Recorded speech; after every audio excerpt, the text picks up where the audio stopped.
Legends of Tomorrow, Episode 3, Blood Ties. Now, we find out in this episode a pretty interesting little fact about Rip and his adventure to take down Vandal Savage before he actually brought the team together. And we find out that he failed in the past because even though he had Vandal Savage, he was there and he had the chance to kill him. He could have done it. He's just not a murderer, so he wasn't, you know, ready for that experience yet.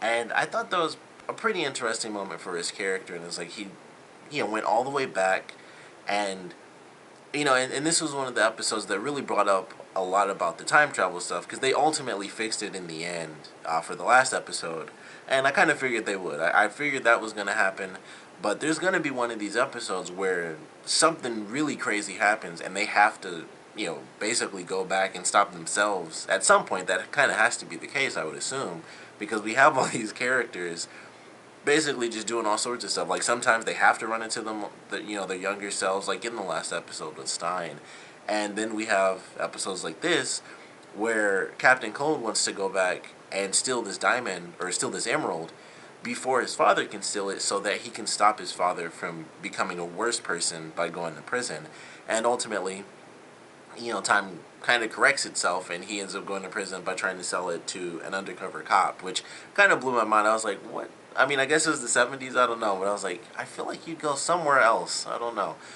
But, I feel like that'll have to happen at some point. But when they had the moment with Rip in the past, when they first did it, I thought he took them all the way back to the beginning, which I was like, I can't believe he did that, because that seems crazy to me, because killing him so early on, I felt like would change, so much of the timeline. It would at least change Hawkman and Hawkgirl, but considering what he said about them before, with all these characters not being crucial to the timeline, I guess it wouldn't make that much of a difference. It would stop Vandal Savage, who is bad for the timeline, but ultimately we still don't know what would happen even if they did catch him.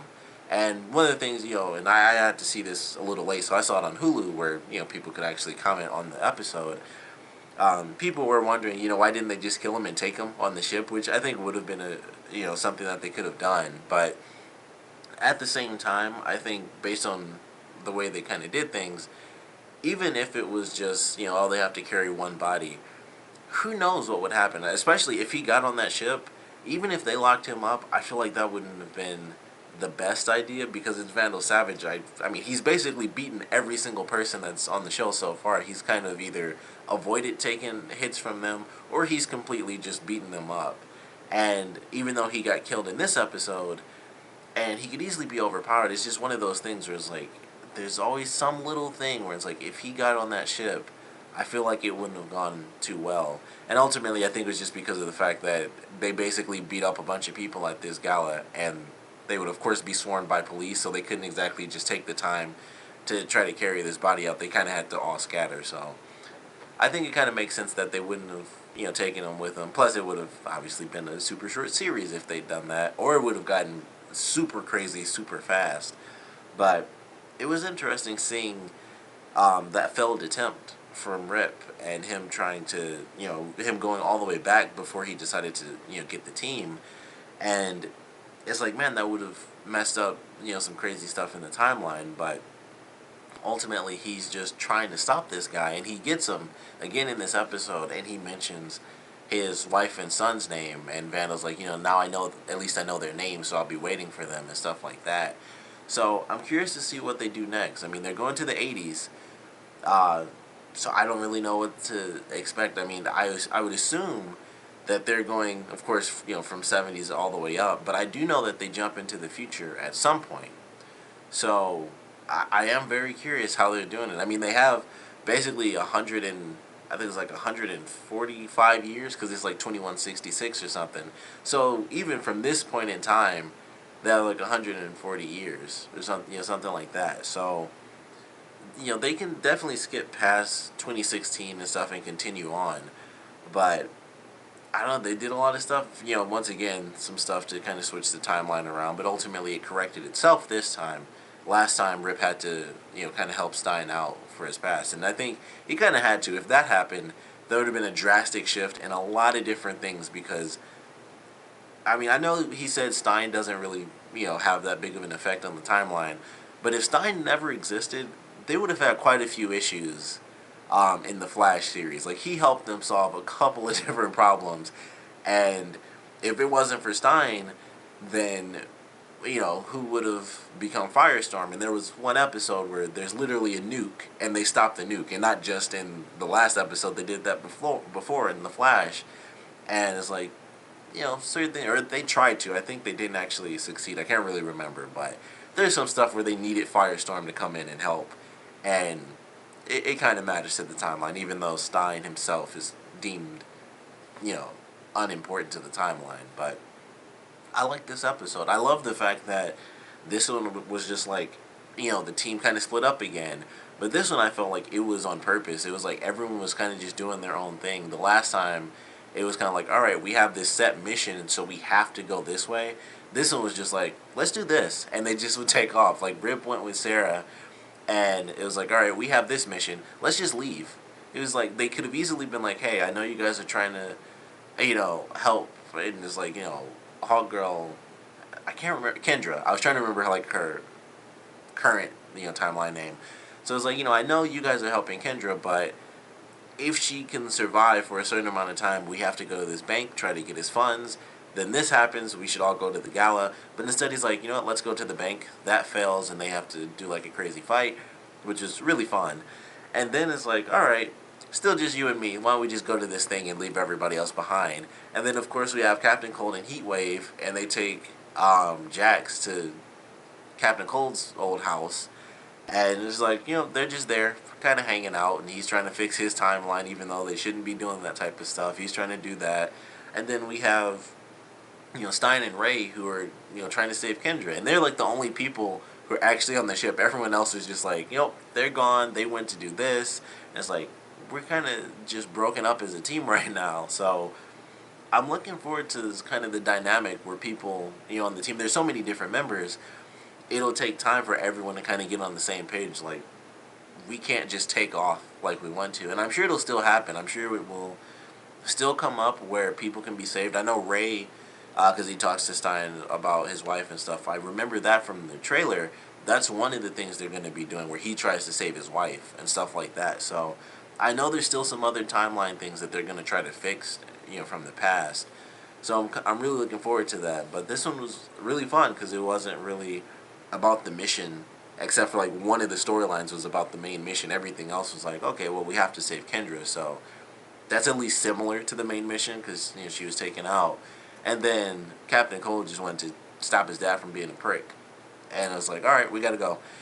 So I like this sort of dispersed dynamic of the team, and we got a lot of great personal moments, I think, and that's one of my favorite things about this show, is that despite it being like this crazy ensemble cast, we have so many more characters than any other comic book show out there, and yet they seem to find time for more character, more personal development moments than any of the other shows that have less characters. It's like, man, they have like 7 main characters, and everyone seems to get a point, in each episode, or it kind of cycles through who gets a big point.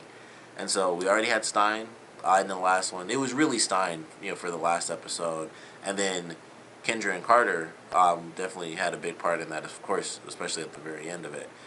But it was just interesting, like, seeing all these different character moments. We have Cole trying to, change his past, and then Kendra, who kind of exhibited an interesting power in this episode. And unfortunately, no explanation so far, but I am looking forward to how that really happens, because I'm very curious how she knew what was going on with Carter, because it's after he died. I could understand if they had some sort of psychic link or something like that where he was alive, but I was curious. I was like, okay, so she knows exactly what's going on. Like, she even knew that Sara and Rip were the only 2 that were there, and that's very specific. It's not just like, oh, Carter's body is at this thing, and he's about to have his body sapped of energy or whatever was going on, because they didn't explain that too much exactly what was happening. It looked like Savage kind of just cut him a little, and some blood came out, and then he drank it, and then he passed it around, and the people, they could live 100 years longer, which could prove dangerous. That was a cool concept, but I'll get to that in a minute. But it was cool to see Kendra have like this weird sort of psychic ability. I'm still wondering what exactly it was attached to, because at first it was like, okay, well, she was upset, and her first like outburst early on in the episode was about Carter and like where he was.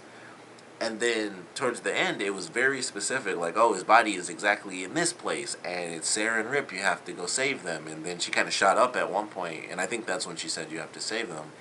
And it got really specific, and I was like, what exactly are these sort of, what is this vision tied to? The first one was just like, you could easily attribute to flashbacks of when she saw Carter die, and then she's in a weird state of shock.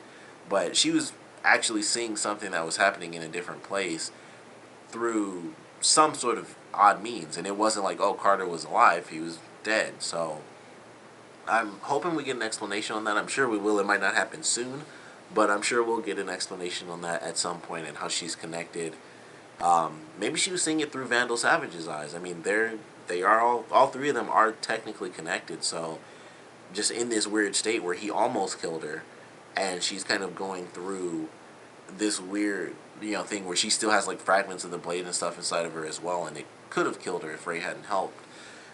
Maybe that was the cause of it or something, but it was definitely an interesting little power that we hadn't seen before. Obviously, only 3 episodes in, a lot we haven't seen, but it was an interesting little thing. I certainly enjoyed it. I thought it was pretty cool that we got it that way, but I don't know. I'm looking forward to this next episode. I mean, they're going to the 80s, so we're going to get to see more styles. We're going to get to see some of the characters kind of in different points in their lives. And I'm not sure exactly who we're going to be meeting in, what periods. Because we might get to see some of the characters. We might actually see Sara during the timeline of, some of the early Arrow flashbacks when she was just, a teenager and she's with her sister and she's dating Oliver, or Oliver's dating her sister, and then all the extra stuff that goes on.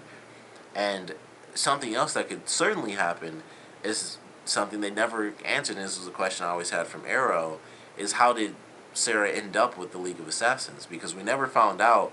Once she disappeared off the island, she was gone. Like, she disappeared off the island. She she basically almost died like the same way. She fell off the ship and got sucked up by some water. Sorry if this is a spoiler from this season, season 2. But, she gets sucked away, and we haven't seen her in flashbacks. And in the initial timeline, that was the first time Oliver had seen her because he thought she died during that season 2 flashback. So there's a huge gap there. There's basically, I think that was year 1, so there was still like 6 years in between those flashbacks of him on the island and then the present timeline that they're currently in. So there's a lot of time in there that I kind of want to see for sure. I think that would actually be pretty interesting if they kind of did it that way. But there's some stuff that they can leave open for. I mean, you got 3 shows kind of rotating, 4 technically, because Supergirl is going to be crossing over with Flash fairly soon. So we'll see how that plays out. I don't know if that'll be crossing over with Arrow, because Arrow's obviously like the dark, broody show. Not counting Gotham, which obviously isn't exactly tied in. But there's definitely some possibilities to see a lot of different backstory moments that we haven't had from these characters yet. So I'm really looking forward to that. I'm curious to see where the show's going, because the big thing about it is if they stop Vandal Savage into the series, and as far as I know, they don't plan on making this only 13 episodes or whatever. They plan on making this the next new series, and maybe they stop Vandal Savage and then it just goes up. They do they stop this villain and then it ends up being the next big villain, which I don't want to mix the comic book worlds, but I don't care because I like them both. But they could do sort of an X-Men type of thing, because you stop the Sentinels and then poof, here comes Apocalypse, and that's kind of how that goes for the X-Men and stuff. And maybe they'll do something like that, because I've never seen a storyline where the characters jump through time to stop Vandal Savage. It was always he's in the present and now we have to stop him, and that's pretty much all it's ever been. So I'm very curious what they're going to do. They might, I don't know if they'd actually do this, but considering they're crossing over Flash and Supergirl, they would have to consider if they decided to go beyond Vandal Savage and bump themselves up to, like, if they went against like Darkseid or something like that, or Darkseid, however you're supposed to say his name, I always forget. So they kind of have to consider that, because they do have the Supergirl stuff actually within the same universe. So we'll see how that plays out. But it has me really curious, because if they take him down, which they of course aren't going to do very soon. So they at least have, I'm guessing they're going to go by every 10 years or so. So we got 70s. We'll probably have 2 or 3 episodes set in the 80s. We'll probably have 2 or 3 set in the 90s. Then you could do, once again, 2 or 3 set in the early 2010s, or just early 2000s in general. And then it would be fairly current, and then they would have to skip over this timeline and go into the future until they eventually just finally stop the guy. So I'm very curious how they're going to play this out, because that sounds very repetitive. I'm sure it could work out where it's like the moments in between are fun, but if that does keep happening, it would get really repetitive. Like, okay, first episode here, we found him, it failed. Second episode, one of the characters has to meet their former self or something like that, someone you are related to in a younger version or something. And then episode 3, they failed to stop him, and it doesn't matter in next timeline or next time period. So, this episode really got me curious because they were so close, and they took a really big step by having Rip actually kill Vandal Savage by cutting his throat. So it brought up a lot of questions for me that had me wondering, what effects are they going to have within the timeline? What are they going to change? What are they going to have to correct? And like I said, at some point, even though Rip said it in the last episode, that they can't go back in time and stop themselves from screwing up because that's like too much time travel on itself. I feel like they're going to have to do that at some point because it's time travel. You just have to fix your own mistakes at some point. I feel like it's almost inevitable. Like, something's going to be too big for them not to risk it. Like, they might lose like 4 people or something. And then it's like, we have to go back in time to try and save ourselves because we are the only ones that can stop Vandal Savage, which is, why they were chosen. So, losing Carter sucks, but that's one person compared to losing like 4 more people or something. So, a lot of questions. A lot of things have me really curious where they're going to be going and what we're going to be getting out of the characters, trying to change their histories and things like that. But I certainly enjoyed the episode. Definitely had some really good action. Love getting to see Sara fight a lot in this one.